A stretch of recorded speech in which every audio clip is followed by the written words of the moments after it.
Welcome to Donmar TV News Channel. Okay, magandang umaga sa inyong lahat. It's 6 o'clock in the morning here in the Philippines. Magandang umaga, magandang hapon, magandang gabi sa lahat ng mga heroes natin dyan, ng mga OFWs. Hi, hello, shout out sa inyong lahat. And also sa mga audience ko dito sa Pilipinas, from Luzon, Visayas, Mindanao. Hello, shout out rin sa inyong lahat. Okay, ang pag-uusapan natin ngayon ay itong si Attorney Vic Rodriguez nag-resign bilang Executive Secretary ni PBBM. Okay? Galing ako guys sa nag-judge ako ng sayaw, kaya wala masyado hindi ako basa ng update ng mga balita. Kaya pag uwi ko sa bahay, galing ako nag-judge ng sayaw, nakita ko nga itong na-shock na lang ako na nabalitaan ko itong si Attorney Vic ay nag-resign na pala. So, ayan, hindi ko pa ito nabasa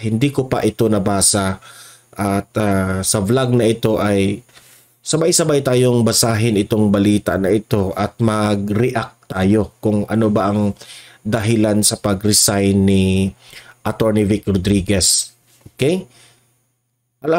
Baka yung ibang audience ko dito ay alam na yung nakita na itong balita na ito. Ako ngayon,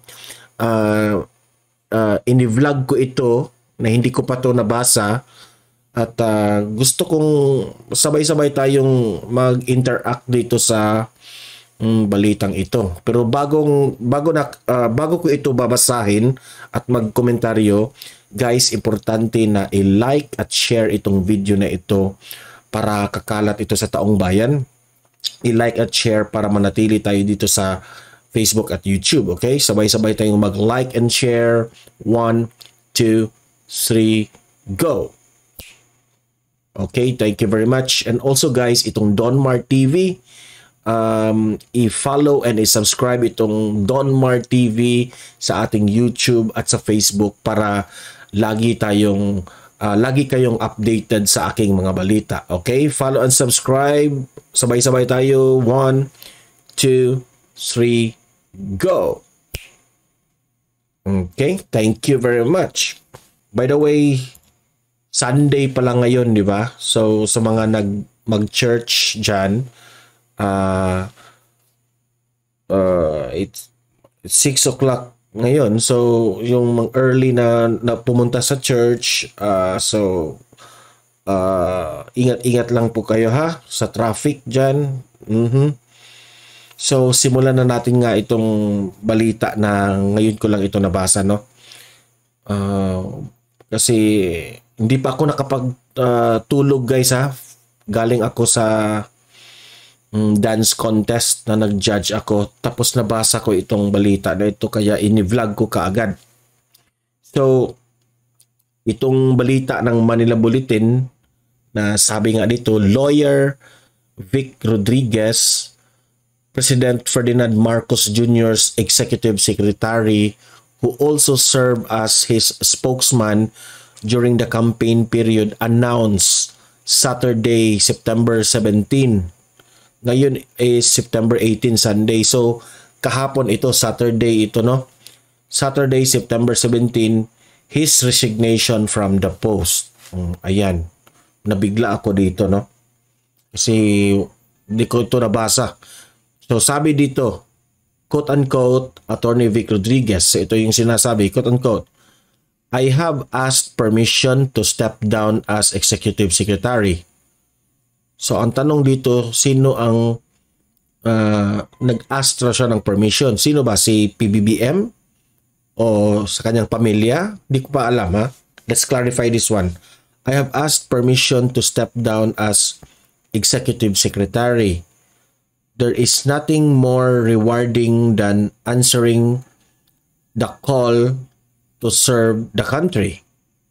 A rare privilege not extending to all but was given to me by the President. So nagpapasalamat siya kay President Bongbong Marcos sa opportunity bilang Executive Secretary. His Excellency Ferdinand Romualdez Marcos Jr. O nga, dyan siya nagpapasalamat sa ating presidente. The work of an executive secretary is a 24/7 job with myriad topics expected to be attended to every day. Yes, it demands a sense of urgency which essentially requires almost all of a public servant's time to ensure that services are met and delivered. Yan, Attorney Vic Rodriguez yan sinabi. Tama nga naman, 24/7 yung trabaho ng executive secretary. Hindi biro na magiging executive secretary ng isang presidente sa bansa. Tama nga naman siya. Hindi clarify dito kung bakit nag-resign siya, kung ano yung dahilan. Pero parang sinabi niya dito na yung kanyang trabaho ay mabigat. Okay? So, nag-explain siya dito na medyo mabigat siguro yung trabaho niya. No? So, it demands a sense of urgency. So, merong mga pangyayaring, mga imprunto na kailangan siya, no, magtrabaho. Okay, so moving forward for this, babasahin natin yung laman ng balita dito, okay? So, basahin natin para malaman natin kung ano ba yung ang hinahanap ko kasi guys, kung ano ang dahilan, bakit ano ba yung pulot dulo, bakit nag-resign itong si E.S. Vic Rodriguez. Sabay-sabay nating alamin, okay? Mag-comment down below ha, yung baka may audience ito na alam na nila kung ano yung dahilan, i-comment down below ha. Okay, ito yung laman ng balita. Sabay-sabay nating basahin. Ito'y balita ng ano guys ha. Balita ito ng Manila Bulletin. Gusto kong basahin itong website nila. Rodriguez resigns as executive secretary, says he'll stay on as chief of staff. Lawyer Vic Rodriguez, President Ferdinand Marcos Jr.'s executive secretary. Yan, sinabi na yun, binasa ko na yun kanina. Nevertheless, Rodriguez said he will continue serving the country as President's Chief of Staff. Okay, so hindi na siya Executive Secretary, Chief of Staff na lang siya. So ano yung trabaho ng Chief of Staff? A new position created by Administrative Order number 1, signed over by Marcos Jr. So Chief of Staff na lang siya. So bagong administrative order ito ha. So talagang kung i-analyze natin, nagkausap itong si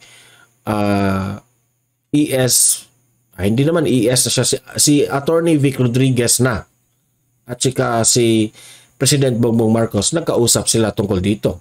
Meanwhile, Palace has not confirmed yet any replacement for the position. No? Wala pang pumalit bilang Executive Secretary kay Attorney Vic Rodriguez. Okay? Kasi ito yung statement ni Press Secretary Trixie Angeles, di ba? Kasi napanood ko rin sa balita ng UNTV, ang nag-announce nito ay si Press Secretary Trixie Angeles. So without ahead, dito na tayo sa ano ha? 1, 2, 3, 4. Fourth paragraph. Without ahead, as of the moment, the Office of the Executive Secretary, OES, shall continue its supervision, control, overnight function over all agencies and offices under the attached to the Office of the President, OP, pursuant of Executive Order number 1, said Press Secretary Trixie Cruz Angeles statement. Okay? Administrative Order number 1 provides for the Presidential Management Staff, the PMS, and Office of the Press Secretary, OPS, to assist the support the PCS, she added. In a press statement, Rodriguez broke his silence. O baka ito na yung dahilan, ha? Rodriguez broke his silence amid rumors of his resignation after disclosing that he asked the president's permission to step down as executive secretary, which he said the latter understood. Wala pang binanggit, ha? Pero ito yung panahon na sabi dito, broke his silence, na sinabi na niya kay PBBM na mag-resign siya bilang ES. Okay? So according to him meaning si Attorney Rodriguez, there is nothing more rewarding than answering the call. Ayan, binasa na ito natin kanina. Ito yung sinabi ni ES Vic Rodriguez. The work, parang sa madaling salita, in-explain niya na parang hindi, what do you call that one? Hindi easy or hindi,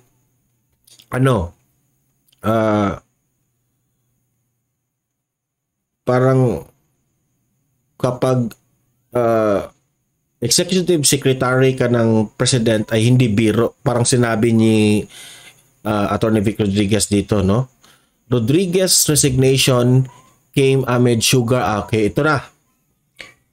Rodriguez resignation came amid the sugar importation fiasco of the Department of Agriculture, which is concurrently headed by Marcos Jr. That led to several Senate investigation as well as to an invitation for him to attend the hearings. So kung matatandaan natin itong si Senator Risa Hontiveros and Senator Pimentel ay binanatan itong si Attorney Vic Rodriguez. Siya yung diniin na may kasalanan doon sa sugar importation, kung ating matatandaan yun, di ba? So ito nga yung mga speculations ngayon kung hindi ba ito connected yung pag-resign niya sa yung idiniin yung kasalanan sa kanya sa mga oposisyon na mga senador. Okay? The president's former right-hand man, Rodriguez, did not directly give his reason. Ito na yun, ha? Hindi accurate yung kanyang ibinigay na rason bakit nag-resign itong si ES Vic Rodriguez behind his resignation. Yan. Kahit nag-express siya ng how his values his young family as it grows up. Equally valuable, however, is to the witness firsthand your young family grow and evolve into how every parent would wish them to become, and they most need me too, he said. O parang in-explain ni ES Vic Rodriguez dito na somewhat like connected ito sa kanyang pamilya rin, na baka gusto rin niyang magbigay ng panahon sa kanyang pamilya. Okay? Equally valuable, however, is the witness firsthand your young family grows evolve. Ayan nga. So Rodriguez expressed his gratitude to Marcos Jr. for his continuing trust and his sincere understanding of my decision, as he also said he shall continue serving you and the country as the presidential chief of staff. So hindi naman talagang nag-resign itong si ES Rodriguez. Talagang totally nawala siya sa Malacanang but chief of staff pa rin siya ni PBBM. Siguro sa ang analysis ko dito guys, no? Okay. So yung analysis ko dito, the way I analyze it is that itong si Attorney Vic Rodriguez, I think he wants to give time to his family. Baka hindi niya kinaya yung trabaho ng isang executive secretary. Parang ito ano lang ito ko analysis ko lang ito. Baka pwedeng masabi natin na he wants to give time to his family kasi mabigat yung trabaho ng executive secretary, kaya pinili na lang niya na magiging chief of staff. Okay? Kasi medyo hindi burden yun na makipag banding, hindi naman banding, na meron siyang oras sa kanyang pamilya kasi alam naman natin, no, na family first, no, sa lahat ng bagay. Kahit meron tayong mga importanteng trabaho, talagang bigyan natin ng time ang ating family.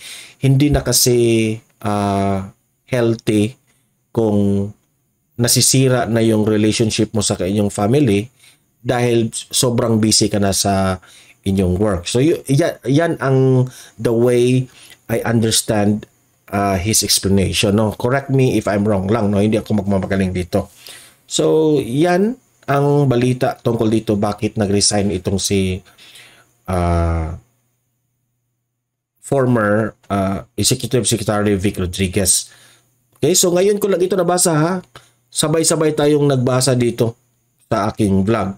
So kayong mga audience ko dito, libre kayong mag-comment, mag-react tungkol sa issue na ito. No, anong masasabi nyo, anong mafe-feel nyo na nag-resign na itong si ES Vic Rodriguez. Okay?